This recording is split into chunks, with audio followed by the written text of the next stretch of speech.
안녕하십니까, 여러분들. 네, 슬라이드 주십시오. 제가 샬롯, 와이프는 이곳에 꼭 한번 오고 싶었습니다. 그러던 차에 초대해 주셔서 오히려 개인적으로 굉장히 감사드리고요. 제가 사는 곳은 지금 여기 사진에서 보시듯이 밴쿠버 섬, 말하자면 캐나다에서도 서쪽 끝에 있는 밴쿠버, 그보다도 더 서쪽에 있는 그러한 섬에서 살고 있습니다. 저 섬 크기가 타이완 크기랑 정확히 같다고 그래요. 남한의 한 절반 좀 안 되고 3분의 1보다는 좀 꽤 큰 섬이죠.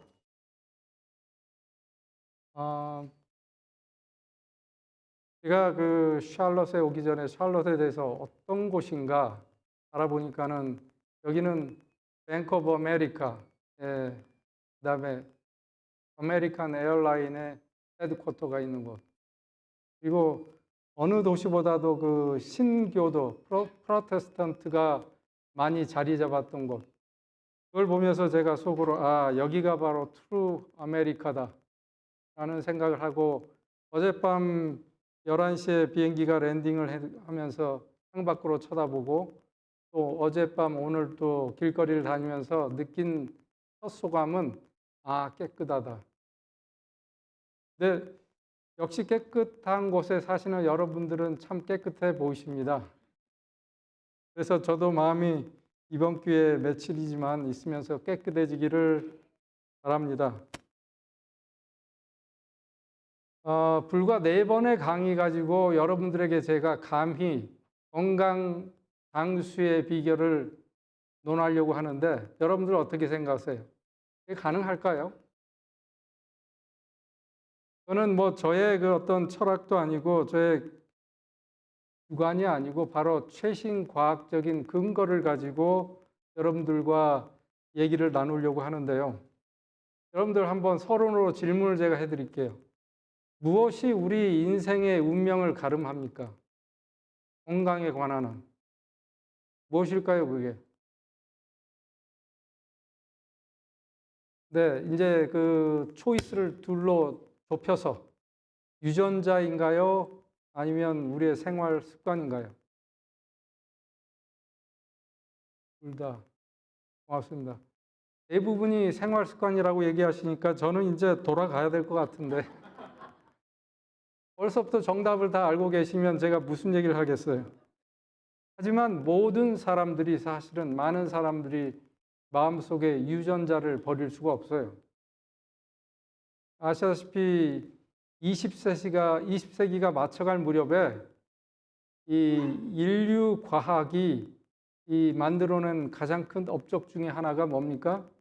이 유전자를 분석한 거예요. 인간의 유전자를 분석한 거예요. 그래서 그 분석을 해서 저렇게 지도로 나열을 했죠. 그걸 유전자 지도라고 합니다만, 그걸 하고 보니까 여기 보시다시피 1번부터 있는 염색체들 하나하나에 다 모든 질병의 유전인자가 들어가 있어요. 무슨 얘기냐면 모든 질병이 유전자의 변이로 해서 일어나는데 그 병들이 다 유전자 안에 이미 등록되어 있다 이겁니다.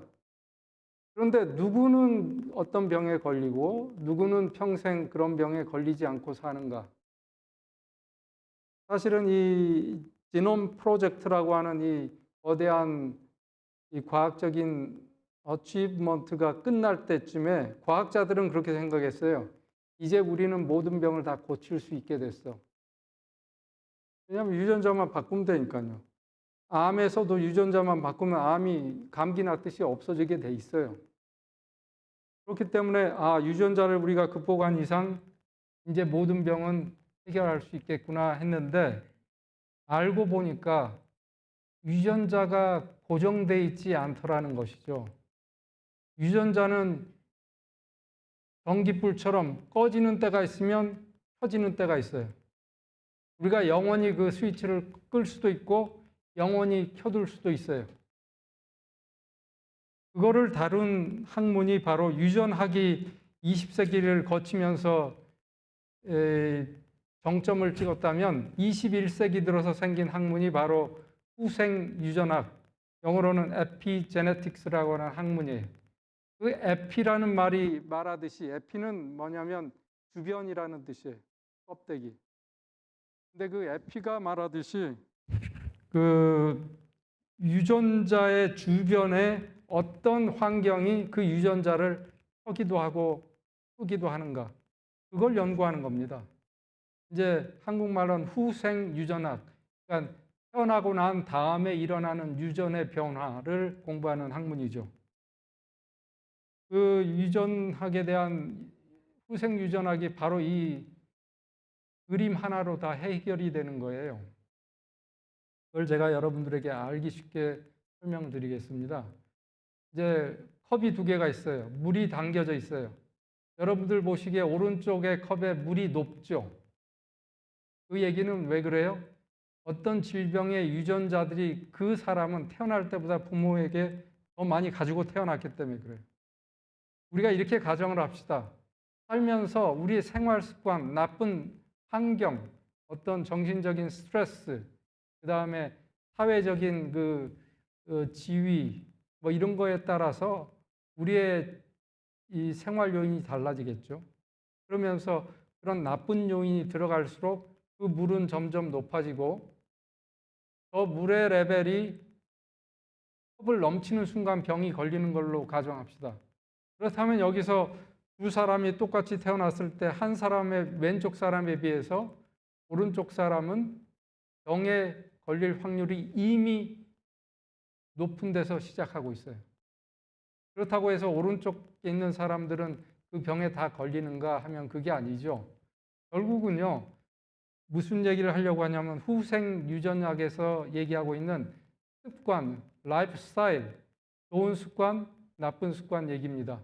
그래서 나쁜 습관이 저렇게 쌓이기 시작하면은 아무리 유전적으로 자기는 건강한 집안에서 장수 집안에서 건강한 유전자를 가지고 태어났어도 어느 한순간 질병에 걸릴 수밖에 없어요. 그렇지만 비록 나쁜 유전자들이 많이 가지고 태어났다 하더라도 우리의 습관이 라이프 스타일이 건강하다면 그런 유전자들이 꺼져요. 그 얘기를 지금 하는 거예요. 이 후생 유전자학이 발견한 사실이거든요. 그래서 물은 낮아지는 거예요. 그래서 우리는 질병과 거리가 먼 상황에 될 수 있는 것이죠. 그래서 결국 정답은 유전자가 모든 병의 근원이지만 그것이 우리의 운명은 아니고 뭐가 그 유전자를 변화시키냐면 우리의 삶의 태도, 그 얘기하면 습관이라 이겁니다. 그러면 어떤 습관을 제가 이번에 다뤄야 할까를 생각하다가 이 서큘레이션즈라고 하는, 혹시 여러분들 아시겠는지 모르겠는데 아메리칸 하트 어소시에이션이라고 하는 세계에서 가장 큰 학회입니다. 의학회예요. 제가 이제 한국에서 일할 때는 심장외과 의사로 일했기 때문에 AHA라고 하는 미팅에 1년에 한 번씩은 거의 참석했어요. 미국에서 열리고 가장 큰 도시 몇 군데에서만 열려요. 왜냐하면 가장 많게는 3만 7천 명까지 한꺼번에 참석하니까. 그러면요, 한 도시가 그냥 움직입니다. 공항에 나가보면 출발할 때, 그 다음에 끝나고 돌아갈 때 보면 공항이 다 거기에 참석했던 자들로 꽉 차요. 얼마나 큰 학회이겠습니까? 그 학회에서 매달 발간하는 그 책을 보면 The Circulation이라고 하는 잡지인데 2024년에 어떤 논문이 발표됐냐면 우리 여기 얘기해요. 미국의 국민들은 전 세계에서 가장 부강한 나라고 가장 잘 먹고 의료 시스템도 가장 최신인데 왜 가장 건강하진 못할까? 그게 큰 퀘스천이죠. 그리고 2020년부터 2024년까지의 저런 병들이 진행되는 걸 보면서 무슨 병이냐면요. 그 관상동맥 질환이에요.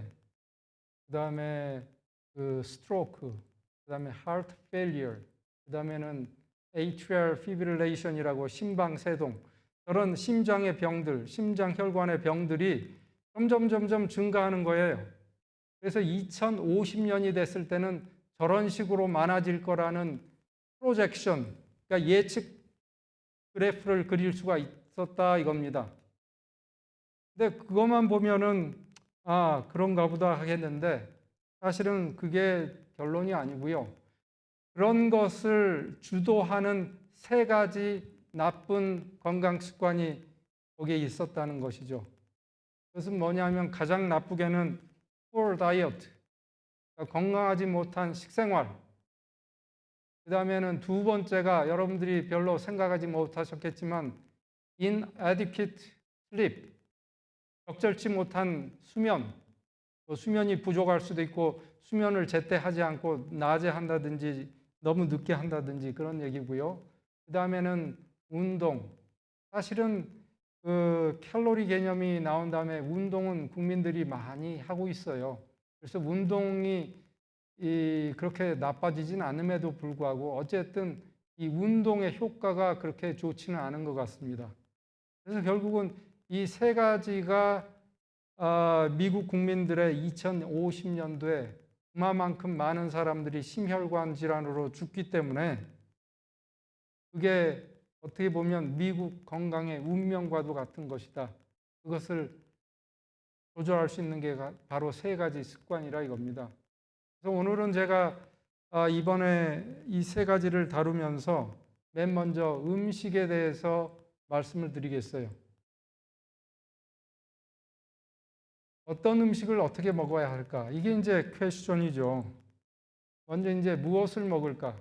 여러분들 무엇을 먹을까 얘기하면은 여기 재림교인들은 너무나 잘 알아요.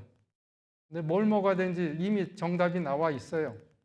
근데 사실은 제 강의가 들으시고 결론을 내리실 게 뭐냐면 무엇을 먹느냐가 중요한 것보다는 무엇을 어떤 마음가짐으로 먹느냐가 굉장히 중요합니다. 내가 건강을 위해서 이거 먹기 싫은데 이거 야채 먹어야 된다니 또 와이프가 잔소리하니까 막 이렇게 먹으면서 언제 내가 스테이크 한번 제대로 잘 먹어보나 이런 생각을 하면서 산다는 거는 사실은 참 그렇게 바람직한 삶은 아니죠. 그래서 우리가 뭘 하느냐가 중요한 게 아니라 어떻게 어떤 마음가짐으로 사느냐가 굉장히 중요합니다. 그게 바로 과학에 뒷받침하고 있는 근거고 제 강의를 통해서 여러분들이 그걸 캐치하시면 좋을 것 같아요. 우리가 뭘 먹을까라는 거에 대해서 두 가지 선택밖에 없어요. 이 세상에. 두 가지 선택, 극단적인 선택. 하나는 창세기 1장 29절에 나오는 너희에게 이런 것을 주노니 너희가 이것을 음식으로 삼아라고 하는 만약에 여러분들이 창조주를 믿으신다면 창세기 1장 29절이 그냥 소설 속에 나오는 얘기가 아니라면은 분명히 저대로 따를 때는 질병도 치유돼야 되고 질병도 예방돼야 되고 우리는 행복해야 돼요. 그럼에도 불구하고 사실은 저게 모든 걸 다 결론 짓진 않아요. 왜 그럴까요? 아시다시피 우리의 건강은 총체적인 결과물이에요. 음식 하나 잘 먹었다고 해서 나머지 거는 그냥 대강 해도 병에 안 걸린다. 이렇게 추측하시면 곤란해요. 혹시 그런 거 아십니까? 이 바렐이라고 하는 소주박 통이 있죠. 예를 들면 와인 같은 거 저장하는 큰 통이 있어요. 거기엔 나무 플레이트가 한 열 몇 개가 이렇게 묶여져서 통을 만드는데 그 플레이트 하나하나가 여러분들의 삶의 습관이에요. 수면, 운동, 스트레스, 햇볕을 얼마나 자주 보는지, 그 다음에 운동을 얼마나 규칙적으로 하는지, 여러 가지 요소들이 거기에 다 들어가 있어요. 그런데 유독 한 가지 플레이트가 길다고 해서, 즉 채식을 진짜 완벽하게 했다고 해서 나머지 플레이트가 낮은데 그 물을 가장 높은 플레이트 높이만큼 채울 수가 있습니까?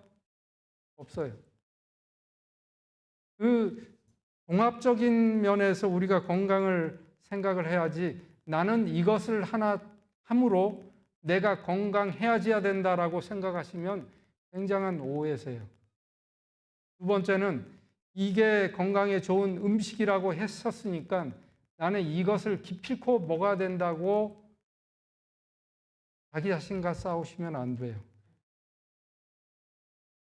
먼저 우리 인간이 주장하고 있는 그 가장 아이디어란 푸시 무엇인가를 알아보겠습니다. 이거는 그리 오래된 얘기가 아니에요.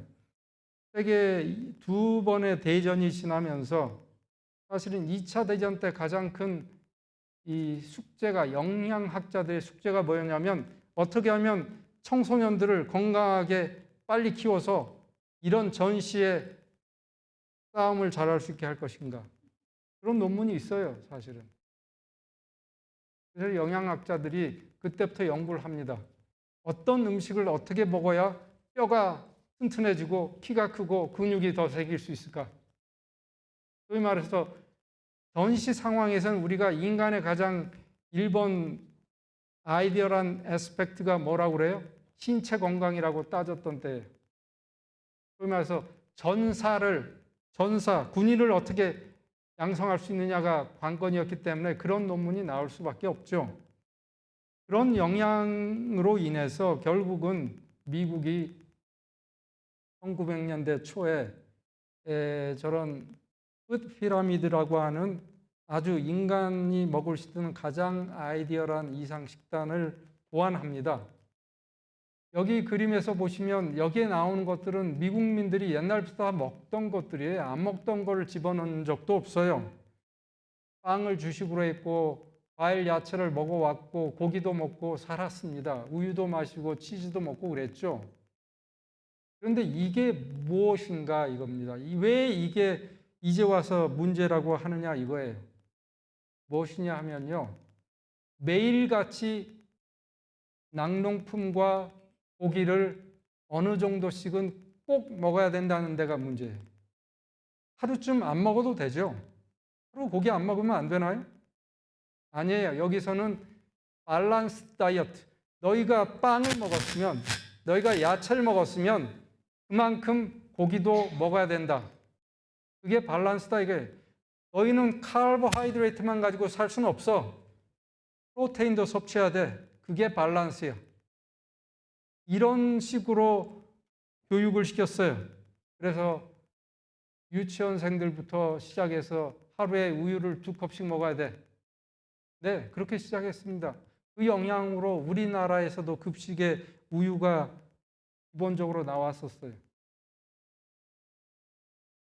여기에 대해서 여러분들 어떻게 생각하십니까? 그걸 누가 만들었냐면 US Department of Agriculture, 미국 낙농협회, 낙농국에서 만든 거죠.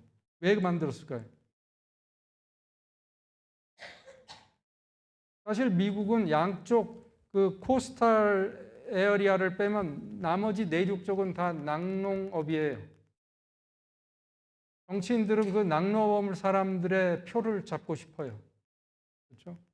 그래서 낙농을 국가의 1번 타겟으로 하고 그걸 프로모트 시키기 위해서 의회에서 어마어마한 양의 연구를 하고 그래서 그거를 팔기 위해서 다른 나라에 수출하기 위해서 그렇게 했던 거예요. 이 논문은 그 심장내과 학회지입니다. 미국의 카디올로지스트. 여러분들 잘 아시겠지만 현대 의학에서 가장 희를 가지고 있고 가장 많은 돈을 벌고 가장 권위가 높은 학회입니다. 그 학회에서 논문을 발표했어요. 무슨 논문을 발표했냐면 미국 전체 성인, 이 논문의 대상은 미국 전체 성인 20세 이상 79세까지 이렇게 큰 데이터를 가지고 만든 논문은 그렇게 찾아보기가 쉽지 않아요. 생각을 해보세요. 미국 전체 국민들 뭘 비교했냐면요.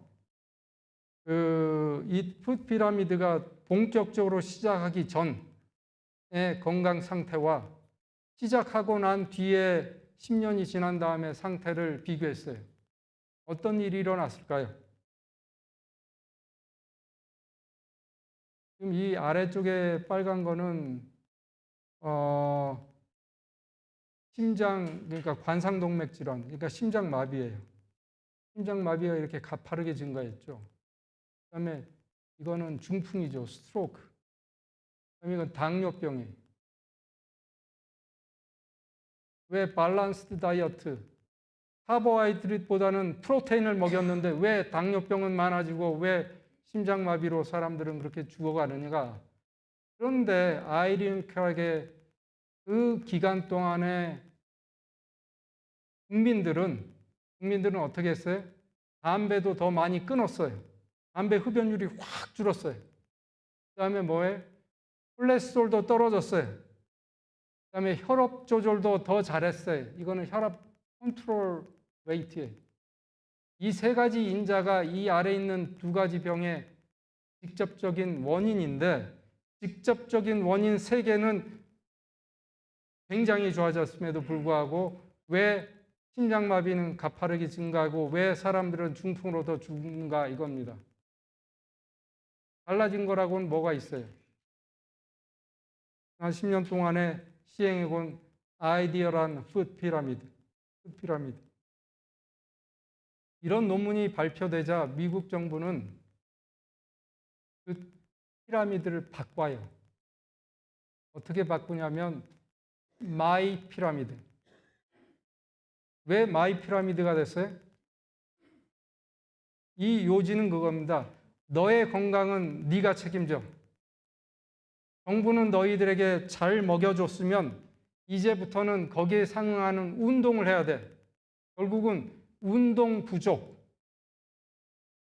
왜 그런가 하면 고기에는 칼로리가 높은 지방이 있는데 그걸 먹고 당신들이 운동을 안 해서 칼로리 소모를 안 해서 저런 병이 생긴 거야 라고 국민들에게 책임을 전가하기 시작한 거예요. 그래서 피라미드 모양의 계단을 집어넣었죠. 이런 식으로 미국 정부에서 익스큐즈를 한 게 아니고 그거를 정당화시키자 많은 학자들이 그런 논문들을 쓰기 시작합니다. 이제 미국 국민들의 건강은 끝났어. 정부가 저렇게 이상하게 자꾸 국민들을 가이드한다면 미국 국민들의 건강에 희망은 없어라는. 이게 대표적인 하버드 그러니까 보건학과, 공중보건학과에서 발표된 논문인데요. 미국 정부가 이 근거도 없이, 과학적인 근거도 없이 육고기를 먹어야지만 된다라고 하는 것은 큰 오산이었다 이거죠. 그러면서 얘기하기를 마치 나쁜 음식도 없고 좋은 음식도 없다. 무슨 얘기예요? 고기는 별로 나쁘다, 야채, 과일이 좋다라는 그런 개념을 없애버리고 세상에는 좋고 나쁜 음식은 없다. 뭐만 있다? 밸런스를 유지해서 먹어야 된다라는 개념으로 얘기했는데 그것은 어쩌면 우연치 않게도 미국의 거의 대부분의 강한 푸드 인더스트리에서 주장하는 멘트라라 이거예요. 이거는 굉장히 비꼬는 거죠. 푸드 인더스트리에서 로비해가지고 정부에서 정치인들이 그런 식으로 국민들을 그런 음식을 먹게 하고 그런 산업을 장려시켰다 이겁니다. 누군지 아시죠? 이 사진은 제가 카터 대통령 얼마 전이었죠? 얼마 안 됐죠? 이 장례식에 나온 클린턴 대통령 그 얘기를 하고 있는데요. 지금 얼마나 보기 좋죠? 뉴욕 타임스에서 이분에게 이제 인터뷰를 한 적이 있어요. 왜냐하면 클린턴 대통령이 바로 저런 마이 피라미드 또는 푸드 피라미드를 본격적으로 시행할 때 대통령이에요. 어떻게 보면 본인이 스스로 그 티오리의 희생양이었던 것 같아요. 제가 볼 때는. 뭐냐면 고기 얼마나 좋아했어요. 자기 말로. 그 다음에 와인 좋아했어요. 치즈 좋아했어요. 어울리는 삼박자잖아요. 저도 그 생활을 알아요. 잘 알아요. 그런데 어느 날 이제 이 대통령직이 끝난 다음에 심장마비가 여러 번 왔어요.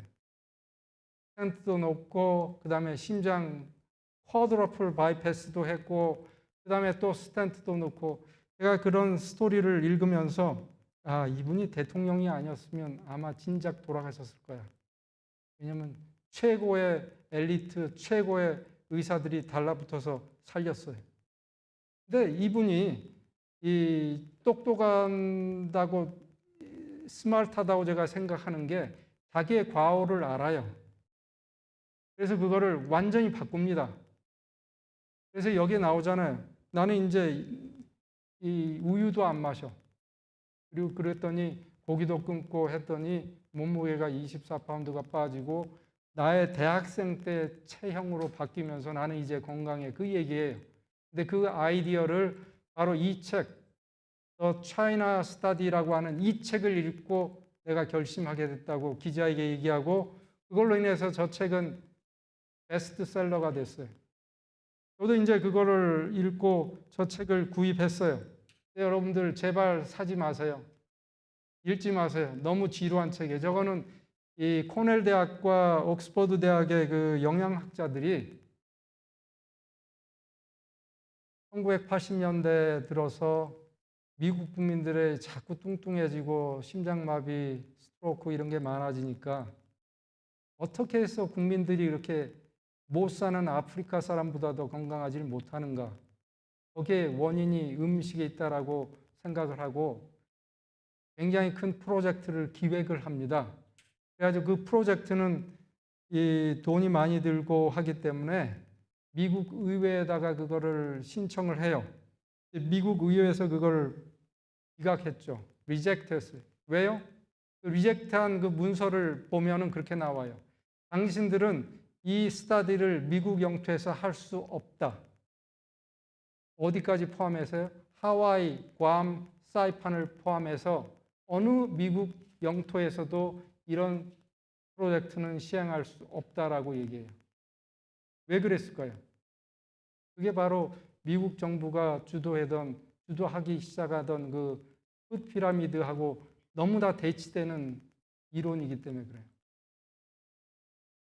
어쩔 수 없이 이 학자들은 미국에서 나가서 중국 정부를 찾아가죠. 그래서 중국의 예방의학자들과 합심해서 중국의 하나의 큰 성, 중국의 성이라고 하면 여기로 말하면 스테이트죠. 스테이트 하나에 있는 국민들을 상대로 20년 동안 그들이 뭘 주로 먹고 그로 인해서 20년 동안 어떤 병이 발생하는가를 연구합니다. 이해가 되시죠? 뭘 알고 싶었던 거예요? 음식과 질병의 상관관계를 알고 싶었던 거죠. 그런데 그 논문을 지루해요. 그건 논문이에요, 저 책은. 근데 그걸 일반인들이 알기 쉽게 그냥 풀어서 썼어요. 제가 읽어도 너무 지루해요. 여러분들 읽지 마시라는 거예요, 그래서. 결론은 단 한 줄로 할 수가 있어요. 육식을 하는 사람에서 고기를 먹으면 여기에 열관 만성 질환들 그리고 여러 가지 암들이 12가지 암을 포함해서 저런 당뇨 그런 성인병들이 발생한다. 통계를 내지 않아도 될 정도로 유의하게 많이 발생한다. 특히 우유는 심각하다. 이런 논문입니다. 그런 프로젝트가 사실일까? 사실이죠. 제가 생각이 납니다. 저 프로젝트를 읽고 저는 사실은 성경을 읽기 시작했어요. 성경의 창세기 1장 29절에 그 기절에 꽂혔어요. 그리고 나서 저는 저의 신앙이 시작이 된 거예요. 여러분들이 그 논문은 읽으시지 않더라도 Books Over Knives라고 하는 저건 이제 그 참석했던 학자들이 다큐멘터리로 영화를 만든 건데 한번 구입해서 한번 보세요. 가족들이 함께 보세요. 혼자 보시지 말고. 그래야지 이제 삶이 달라져요. 가족들이 함께 변해야 돼요. 그러면 거기에는 이 참석했던 사람들이 어떻게 자기 심장병이 좋아지고 어떻게 건강을 되찾았는지 그런 얘기가 나옵니다. 이 실제 얘기예요. 다큐멘터리. 미국에서 그런 일이 일어났다면 이 저쪽에 유럽에서는 이런 일이 일어나기 시작했어요. 말 그대로 음식과 질병의 상관관계를 프로스펙티브하게 줘서 앞으로 전향적으로, 이건 굉장히 퀄리티가 높은 프로젝트고 연구죠.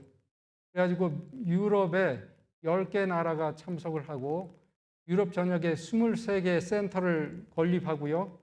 거기에 준비하는 데만 해도 거의 6년, 7년이 걸렸어요. 준비 기간만. 그리고 이제 2000년도부터 논문이 쏟아지기 시작해요. 무엇을 먹었을 때 어떤 병이 걸리는가. 유럽에 있는 52만 명을 상대로 지금도 추적 검사하고 있어요. 지금도 논문이 나오고 있어요. 제가 즐겨 이용하는 그 미국 정부의 그 의학 도서관입니다. 인터넷 의학 도서관 펍메드에 들어가면 에픽 스터디를 이렇게 풀어서 쓰면요. 이런 논문들이 매년 이렇게 많이 발표되고 있어요. 현재까지 몇 개가 발표됐어요? 잘 안 보이는데 한 1800 몇십 개, 그죠? 1800 몇십 개. 앞으로도 계속 나오고 있어요. 그 논문들 중에 한 가지만 제가 오늘 보여드릴게요. 과일, 야채를 먹으면 먹을수록 심장마비, 이제 관상동맥 질환, 이스케믹 하트 디지즈가 줄어든다라는 논문이에요. 이 사람들이 2000년부터 시작해가지고 8년 동안 52만 명 중에 심장마비 생기는 사람들도 생기잖아요. 근데 그 사람들은 과연 뭘 먹었는가, 먹고 오는가, 먹고 왔는가? 안 걸리는 사람들은 과연 왜 안 걸리는지, 뭘 먹고 있는지 그 얘기입니다. 그렇게 했을 때 결론은 그겁니다. 과일, 야채를 먹으면 먹을수록 이 one serving을 대개 80g, 이 gram으로 표시해서 80g이면 어느 정도냐면 당근 뭐 중간 거 1개 정도예요. 하루에 그거 정도 하나 먹을 때마다 이 심장마비로 죽을 확률은 자꾸 떨어지는 거예요. 이 논문에서 여러분들이 잘 유의해서 보셔야 될 건 뭐냐면 고기를 이 사람이 먹느냐 안 먹느냐의 단순 비교가 아니에요. 고기만 주식으로 하는 사람과 채식을 주식으로 하는 사람을 비교한 게 아니에요. 고기를 얼마를 먹든 상관 안 했어요. 단 이 사람들이 야채를 그만큼 더 먹으면 먹을수록 심장마비로 인해 사망할 확률은 점점 역으로 떨어지는 거예요. 그 결론을 제가 이렇게 한 줄로 써놨죠. 과일, 야채를 먹으면 먹을수록 병이 치유되거나 예방된다 이거예요. 그럼 왜 그런가 도대체? 왜 그런가 이거예요. 바로 이거죠. 아까 말씀드린 대로 좋은 식생활로 인해서 이미 켜져 있는 유전자들, 고기를 먹으면서 그 심장병이 자꾸 생기려고 하는 유전자가 켜지도록 이런 야채 과일을 먹을수록 그 유전자는 다시 또 꺼져요. 그러니까 병이 예방된 거 아니에요. 아시겠죠? 여기까지 강의를 하면 이제 여러분들 중에 눈빛이 빛나는 분들이 있어요. 잘 됐다. 그럼 그렇지. 나는 고기 계속 먹고 야채도 계속 더 먹어야 되겠다. 뭐 좋습니다. 그렇게 생각하셔도 돼요. 어쨌든 좋은 음식에는 그냥 단순히 그 음식을 먹으면 병에 안 걸린다라는 뜻이 아니고 이미 우리가 어떤 이유로든 운동 부족이라든지 스트레스라든지 여러 가지 이유로 병에 걸릴 수 있는 유전자들이 계속 켜지기 시작하는데 그 유전자들을 계속 꺼준다 이겁니다. 그러면 얼마나 고마운 거예요. 야채 과일이 얼마나 고마워요. 그래서 이 야채 과일이 과연 뭔데 이렇게 나를 살게 해주는가 이런 생각을 하셔야 될 거 아니에요? 생각. 제가 이제 이 생활 습관을 고치자는 강의가 제 뼈대라면 거기에 이제 살을 붙여가는데, 제임스 클리어라고 하는 분이 쓴 Atomic Habits라고 하는 책이 있어요. 한번 관심 있으면 그 책을 구입해서 읽어보세요. 굉장히 여러분들이 좋아하실 거예요. 그 책에 나오는 그래프 중에 하나 뭐냐면, 나쁜 습관을 1%씩 만들어 간다면 어떻게 되냐 하면, 우리의 건강 인자는 그런 식으로 굉장히 더디게 나빠져요. 그래서 우리는 술, 담배도 할 수 있고 나쁜 습관을 하면서도 병에 안 걸리니까. 그런데 문제는 평생 죽을 때까지 영원히 안 걸리는 게 아니고, 언젠가는 아무리 조금씩 낮아져도 결국에는 그런 병들이 온다 이겁니다. 그게 언제인지는 몰라요. 반면에 여러분들이 1%씩 좋은 습관을 만들기 시작하면 그 커브는 기하급수로 좋아져요. 기하급수로 좋아져요. 근데 이 차이가 과연 뭔가 이거예요. 공평히 좋은 습관에 있고 나쁜 습관의 원인이 있다면 두 개가 대칭이어야죠. 이해가 되시죠? 나쁜 습관은 1% 하면 건강이 1% 나빠져야 돼요. 그게 아니잖아요. 1%가 아니에요. 굉장히 천천히 나빠져요. 0.001%씩 나빠져요. 1%에 따라서. 왜 그럴까를 생각을 했는데, 그건 바로 이런 것 때문에 그래요. 우리가 평상시에 먹는 좋은 음식이 내 유전자를 보호해 주니까 그런 일이 안 일어난 거예요. 그래서 그런 메커니즘을 여러분들이 잘 기억하십시오. 그렇다면 무엇이, 야채, 과일에 있는 그 무엇이 우리의 건강을 지켜주는가? 과학자들이 그것을 연구했고, 그 물질을 파이토케미칼이라고 부르죠. 옛날에는 이 발견해내기 시작했어요. 하나 둘 발견할 때는 과학자들이 발견한 사람이 이름을 붙이기도 하고, 그래서 여러 가지 이름을 붙였어요. 저게 대표적인 이름들이 많이 나오죠. 그 과일이나 야채 색깔별로 다른 파이토케미칼들이 발견되기 시작했어요. 제가 15년 전에 건강 강의를 처음 시작했을 때 파이토케미칼의 숫자가 한 800에서 900개 가까이 됐어요. 900개가 채 안 됐어요. 15년이 지난 최근에는 13만 개가 발견이, 13만 개. 13만 개 이름을 어떻게 지어요? 이제 이름을 못 지어요. 그래서 그냥 통틀어서 파이토케미칼스라고 불러요. 파이토라는 뜻은 플랜트라는 뜻이에요. 플랜트 안에 있는 어떤 케미칼이 이 논문에서 알기 쉽게 설명한 것처럼, 우리가 살다 보면 알게 모르게 방사선도 쪼이고, 그다음에 운동 부족도 있고, 햇볕도 제대로 안 보고, 우리 삶이 건강하지가 못해요. 스트레스도 받고, 밤낮 제대로 안 살고, 나쁜 음식도 먹고 해서 결국은 유전자의 변이가 오고 암에도 걸릴 텐데, 그리고 노화가 촉진되는데, 그거를 막아준다 이거예요. 이렇게 중간에서 딱 막아준다 이겁니다. 그래서 아까 그 에픽 스터디에서 나온 것처럼, 고기를 먹는 사람에도 불구하고 야채를 많이 먹으면 먹을수록 심장마비로 죽을 확률은 점점 더 낮아졌더라, 이 얘기예요. 거기에 있는 파이토케미칼이 그런 치유 예방 인자였다는 것이죠. 사실 파이토케미칼한 논문을 찾아보면 너무나 많은 일들을 하고 있어요. 항암작용, 소염작용, 항노화작용. 정서를 좋게 하는 건 당연하고요. 그래서 자꾸 이런 거를 공부하면 할수록 저는 창세기 1장 29절을 다시 찾아봐요. 다시 찾아보고 다시 읽어요. 다시 읽을수록 거기에는 과연 어마어마한 메시지가 있어요. 그냥 이거 먹고 건강하게 살아라 이런 정도가 아니에요. 제 얘기를 잠깐 하면요. 저는 한국에서 생활할 때는 그 소위 말해서 밋 러버였어요. 저처럼 스테이크 좋아하는 사람도 참 학회 미국에 오잖아요. 오면 제가 서치를 해요. 그 도시에서 가장 맛있는 스테이크 집은 어딘가. 다른 교수들은 다 그냥 끼리끼리 어울려서 한 식당을 가요. 저는 살짝 빠져서 혼자 스테이크 하우스를 찾아가요. 한 번은 시카고에서 학회가 있었어요. 시카고에서 가장 유명한 스테이크 하우스라는 그 식당이 있습니다. 다운타운에. 거기를 혼자 이제 도망가서 갔어요. 갔더니 딱 들어가서 웨이터가 나와요. How can I help you? 예약했니? 안 했다고.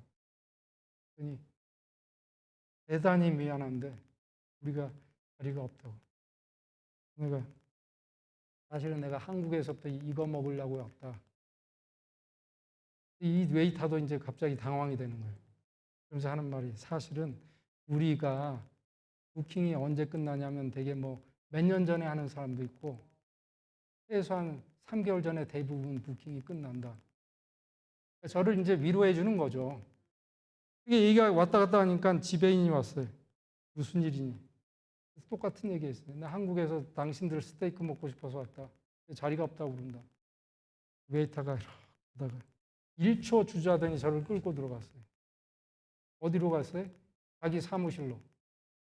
자기 자리에 앉혀놓고 자기가 오더 받아가지고 주문해서 시켜줬어요.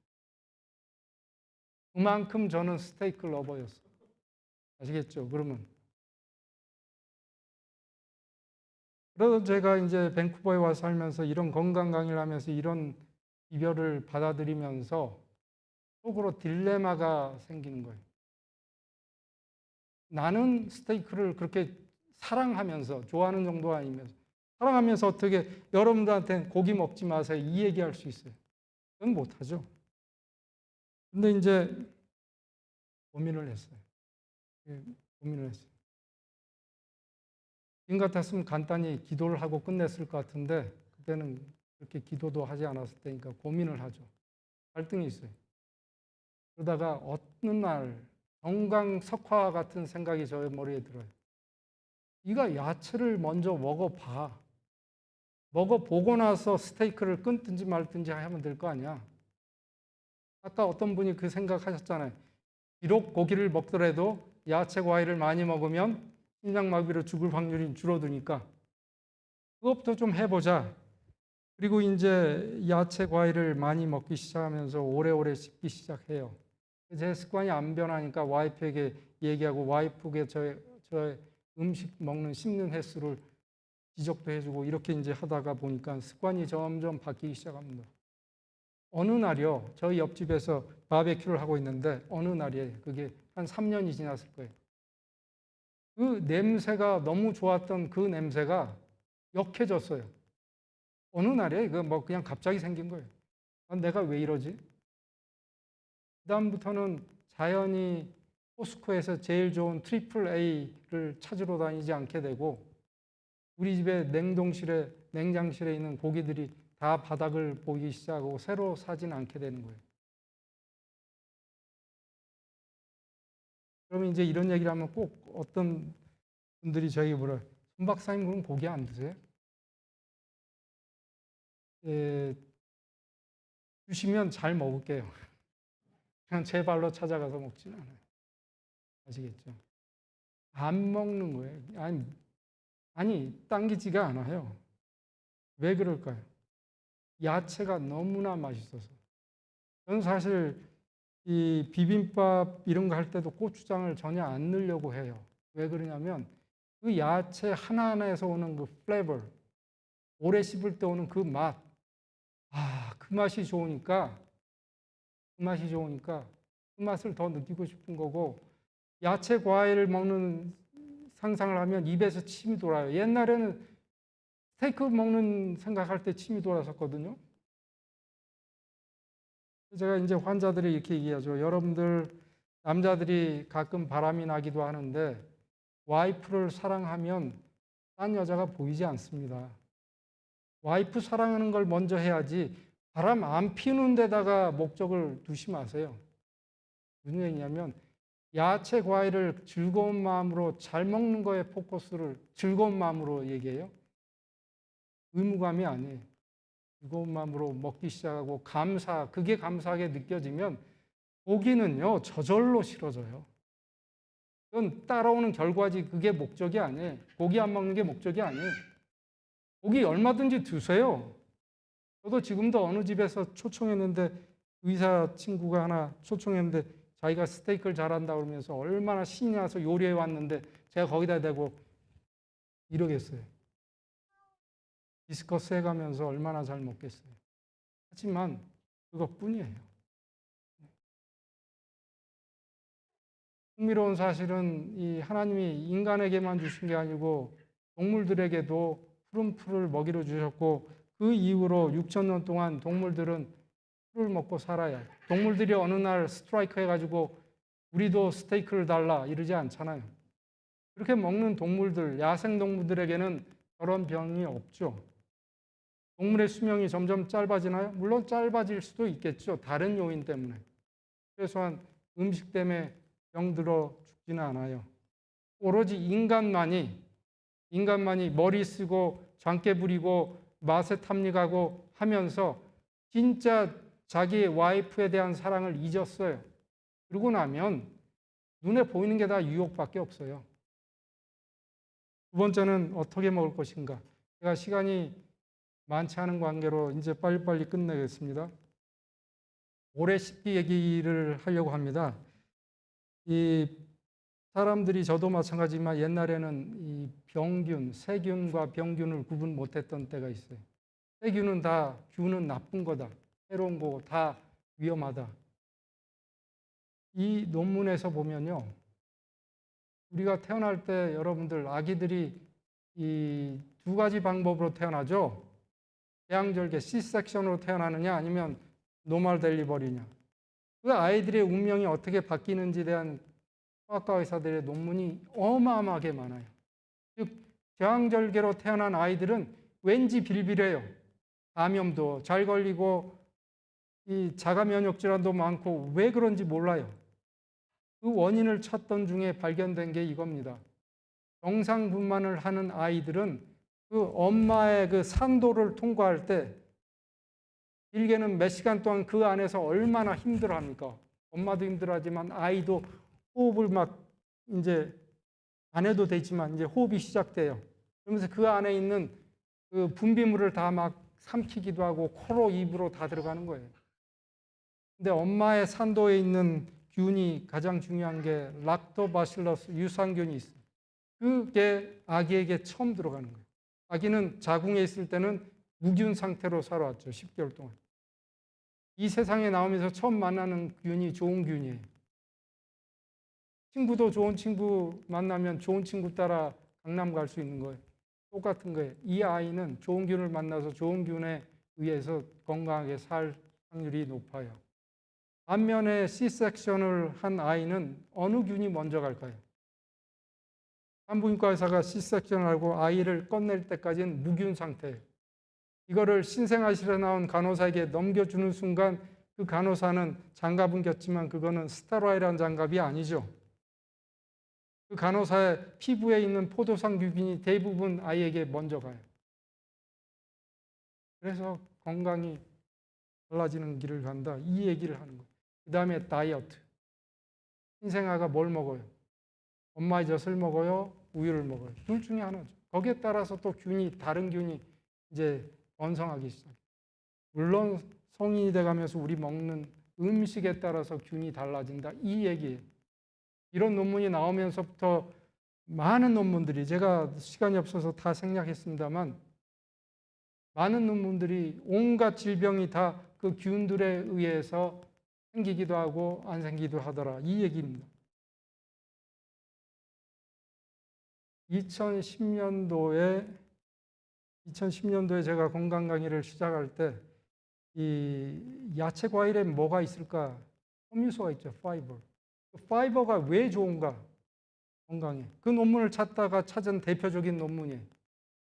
이 뉴트리언스에 보면은 아직도 잘 몰라. 아직도 몰라. 어쩌면 그 파이버가 우리 몸에는 흡수가 안 되면서 다른 하이 칼로리 뭐 이런 것들을 다 천천히 흡수되게 해서 그런지도 몰라, 이런 추정을 했어요. speculated, 추정을 했어요. 확실치 않았어요. 그런데 그리고 나서 불과 6년이 지난 다음에 나온 같은 논문, 학회지에서 같은 토픽을 가지고 다룬 논문을 찾아보면 섬유소는 좋은 균의 먹이에요. 좋은 균의 먹이. 그래서 여러분들이 간혹 그런 생각을 할, 지금 1번 무엇을 먹을 건가, 야채 과일을 먹으면 파이토케미칼 많으니까 나는 그걸 먹어야 되겠다. 하지만 그건 아니에요. 그게 아닌 게, 보세요. 파이토케미칼 마저도 그게 직접 우리의 몸에 이론 작용을 하는 게 아니라 이거예요. 가장 대표적인 파이토케미칼이 사포닌이 이제 그 홍삼에 있잖아요, 홍삼. 그래서 항암 효과가 있다는 게 알려졌어요. 그럼 이 파마스티컬 컴퍼니들이 그 사포닌 캡슐 만들면 얼마나 많이 팔리겠어요?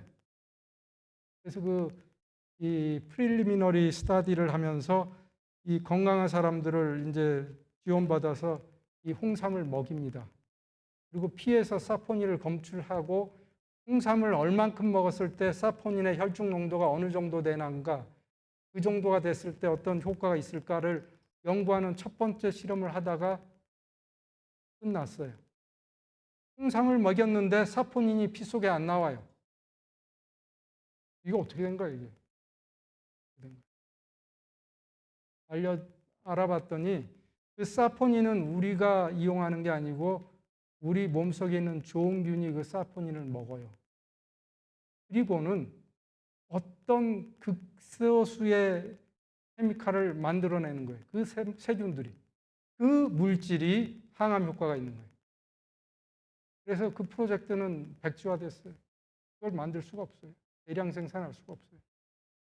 아시겠어요? 그래서 여러분들이 비타민, 뭐는 우리 몸에 좋다 이렇게 얘기하지만 우리 몸에 좋은 게 아니라 좋은 균에 좋은 거예요. 그 아이디어를 고치지 않으면 우리는 여전히 나를 위해서 살다가 결국은 이 무지개를 쫓다가 끝나는 수가 있어요. 그래서 여기서도 균이 어떻게 해서, 그 균들이 어떻게 작용을 해가지고 우리 몸에 이로운 일을 하는가, 그걸 제가 이제 요약을 하면 저런 식으로 돼 있고요. 제가 시간이 없어서 빨리빨리 끝내려고 합니다. 오늘은 서론도 길었고 하니까 조금 늦어지고 있는데요. 이거는 나중에 여러분들이 그 유튜브로 다시 한번 보시면서 한번 정리를 해 보시기 바랍니다. 이 과학자들도 이 뱃살, 비만을 하는데 여러분들 칼로리 개념으로 하잖아요. 얼마만큼 먹었으면 얼마만큼 운동을 해야 된다. 이것처럼 어처구니 없는 개념이 없어요. 이 얘기는 내일 저녁에 제가 다시 해드리겠습니다만, 결국은 살을 빼는 것마저도 좋은 균을 만들어주면 좋은 균들이 빼줘요. 신진대사를 활성화시켜서 인슐린의 효과를 극대화시켜서 그런 얘기를 하는 거예요. 심지어는 우울증 걸린 환자들의 대변을 보면 정신적으로 밝은 사람의 대변에서 나오지 않은 다른 나쁜 균들이 나온다, 이런 얘기도 있어요. 여러분들이 야채 과일을 아까 제가 말씀드렸는데 오래 씹어 먹지 않으면 맛을 도저히 느낄 수 없어요. 대표적인 게 현미예요. 여러분들이 이렇게 생각해요. 현미는 오래 씹어야 그 껍질 안에 있는 탄수화물이 우리 침 속에 있는 아밀라제와 합쳐져서 포도당이 되면서 단맛이 느껴진다라고 이해하시지만 그런 얘기가 아니에요. 그런 것뿐만 아니라 모든 야채 과일을 오래 씹으면 그걸 오래 씹은 그 아주 타이니한 파티클을 먹은 균들이 즉시 어떤 물질을 만들어주고 그게 오묘한 맛을 창출한다라는 논문이에요. 그러니까 1 더하기 1은 2다라는 국민학교식의 산수를 하시지 말고 뭔가 복합적인 방정식을 좀 여러분들이 생각하세요. 우리 뇌 얼마나 중요합니까? 그래서 이 뇌 속은 아무것도 잘 못 가게 배리어가 돼 있어요. 그렇죠? 피하고도 통할 때는 필터가 돼 있어요. 그 뇌가요. 심지어는 대장에 있는 균들하고 교신을 한대요. 무슨 얘기냐면 교신이라는 것은 서로 주고받고 한다는 얘기인데 우리의 감정이 어떤 균들을 잘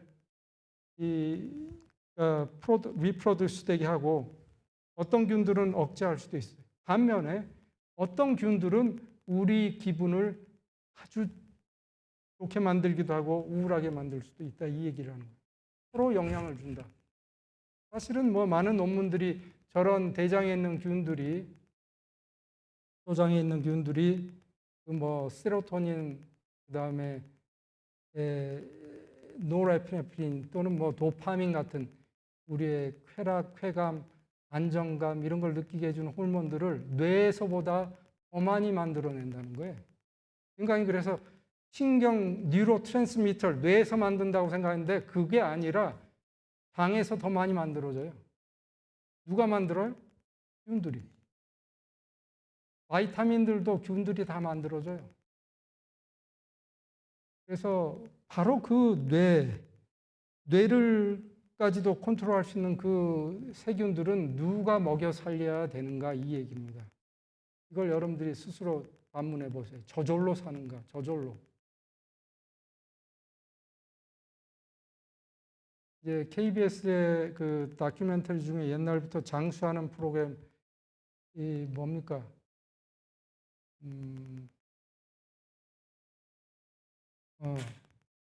불로장생 생로병사의 비밀. 예. 그 프로그램에 보면 장수촌을 한번 찾아가요. 거기 어디에? 오키나와, 일본. 근데 이 담당자들, PD와 이 촬영팀이 가서 호탕 치고 옵니다, 처음에. 아무리 봐도 다른 일본의 뭐 다른 사회랑 다른 게 하나도 없어요. 먹는 것도 일본 사람들 먹는 거 똑같이 먹고 새벽에 일어나서 뒷골목 청소하는 거 똑같이 하고 잠자는 시간 똑같고 다를 게 없어요. 근데 이제 그래도 왔으니까 촬영을 하고 가서 편집을 하다가 발견한 게 이거예요. 일본에 저도 이제 96년도에 1년 살았었거든요. 그래서 그때는 제가 일본인처럼 살기로 작정하고 일본 말만 쓰고 일본 말로 생각을 하고 살았었어요. 혼자 갔으니까.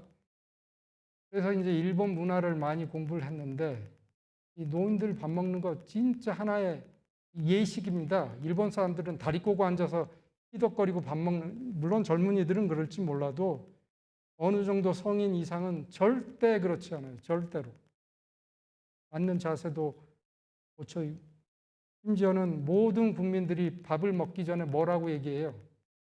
이타다키마스. 무슨 뜻이에요? 한국말로. 고맙습니다. 감사히 먹겠습니다. 이거예요. 누구한테 하는 얘기예요? 만든 사람한테? 아니에요. 자기가 요리하고도 그래요. 이게 이제 일본의 이 종교예요, 종교.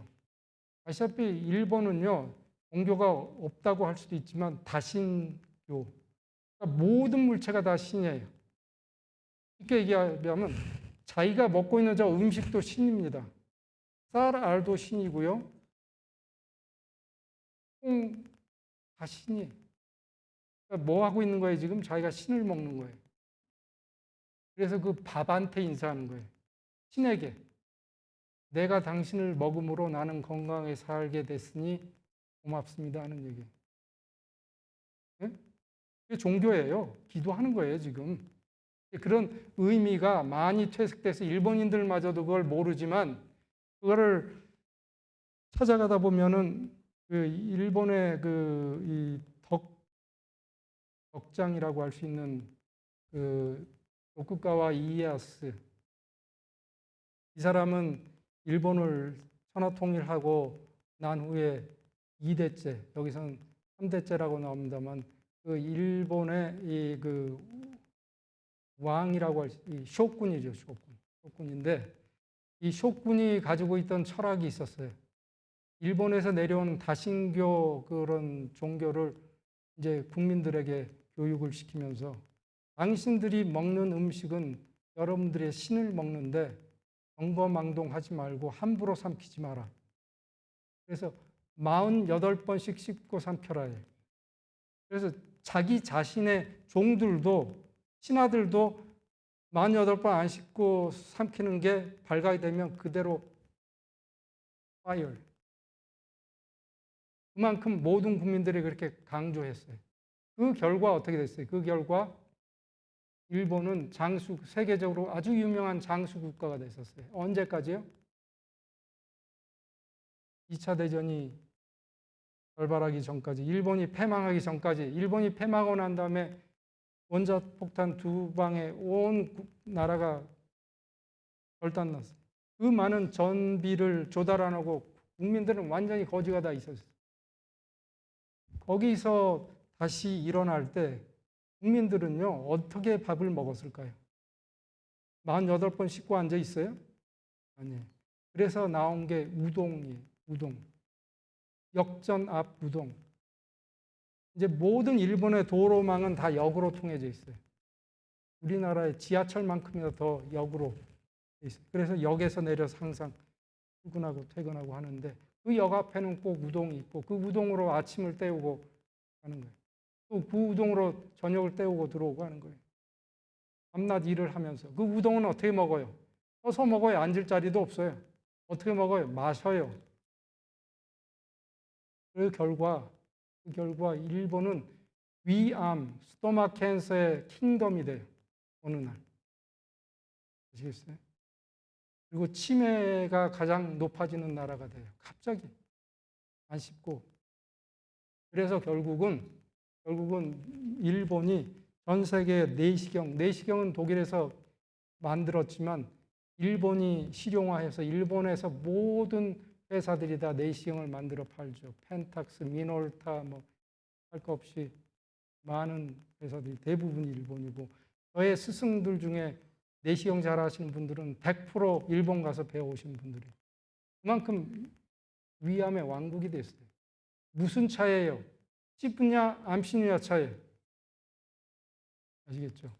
이것도 여러분들이 시간이 없으니까 이 유튜브 다시 보시면서 한번 생각을 해 보십시다.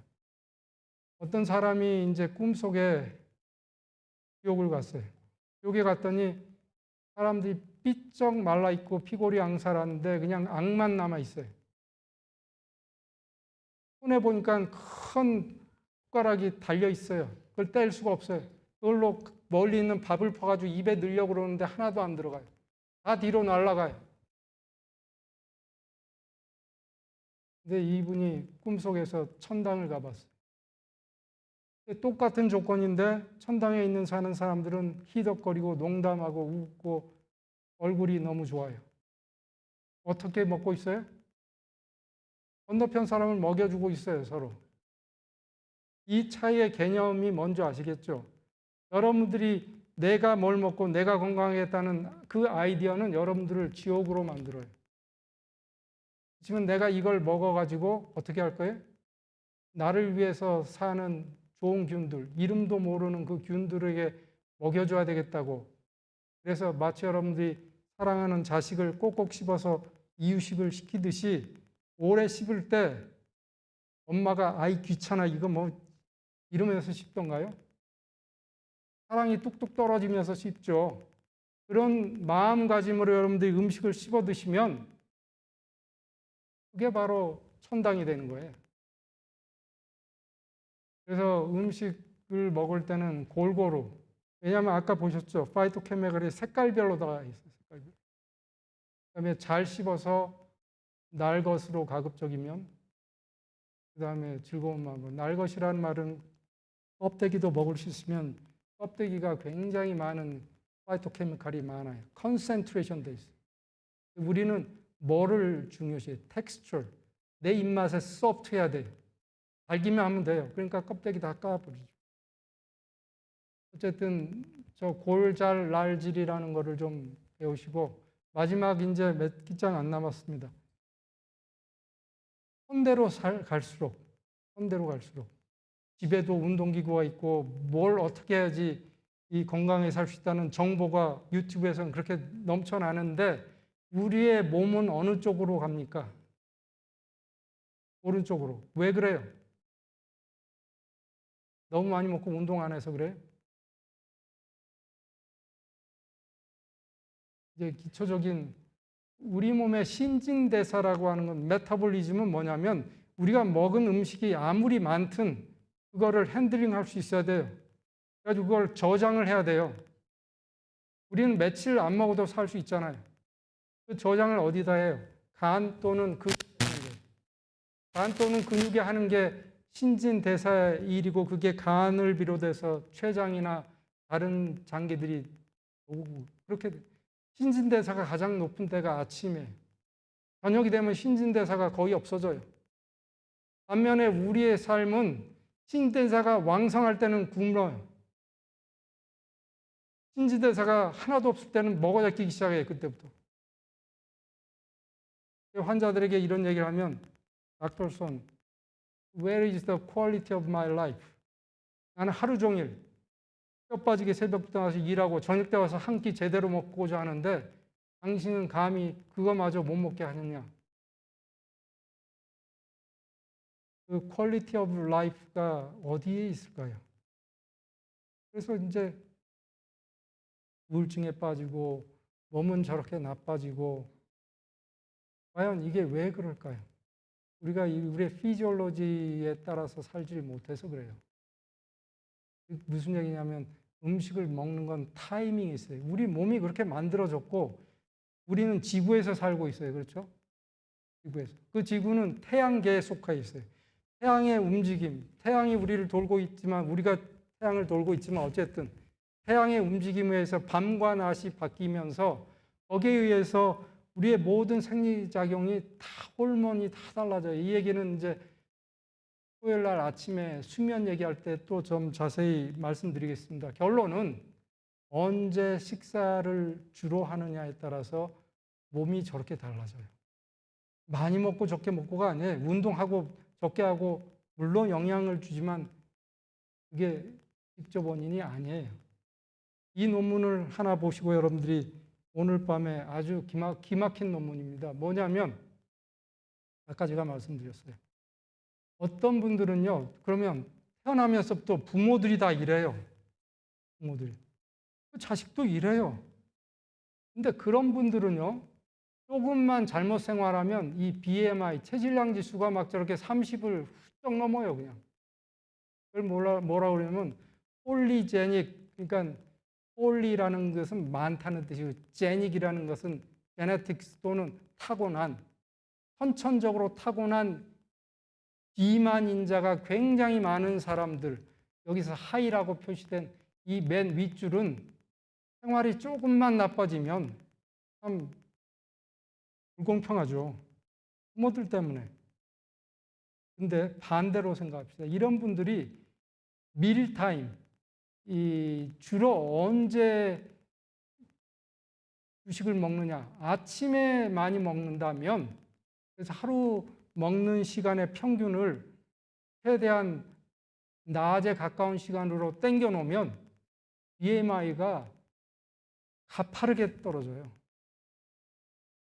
근데 타고날 때부터 부모들이 말랐어요. 이 사람도 말랐어요. 그럼에도 불구하고 그렇게 생활을 고칠 때는 떨어지는 게 아주 더뎌요. 그러니까 그만큼 우리에게 가지고 있는 유전인자는 양면의 칼이죠. 그걸 잘 사용하면 어마어마하게 좋은 일이 일어나고 잘못 사용하면 아주 나쁜 일이 일어나요. 나를 죽이니까. 그래서 유전자를 탓할 게 아니라 내가 그걸 어떻게 핸들링 하느냐를 따져야 돼. 이게 오늘의 클라이맥스가 되겠고, 그래서 우리의 건강 운명을 좌우하는 세 가지 중에 첫 번째 인자 음식, 무엇을 어떻게 먹는가를 세 줄로 제가 요약을 하고 끝내겠습니다. 첫 번째는 뭐예요? 이미 창세기 1장 29절에 저는 그것 때문에 하나님을 진짜 신뢰하게 됐다고 제가 고백을 했어요. 그냥 과학적으로 너무나 많은 논문들이 최근에 21세기 들어와서 다 뒷받침되니까 그 채식의 놀라운 효과를 보고 오히려 감사하고 즐겁고 채식을 먹을 수 있는 내가 너무 행복해. 두 번째는 우리가 음식을 먹는 건 나를 위해 먹는 게 아니에요. 내 몸, 심지어는 내 몸속에 있는 세균, 그 다음에 이번에 세 가지 이 건강 습관을 여러분들이 만드실 때는 나를 위해서 한다고 하지 말고 배우자를 위해서도 한번 하세요.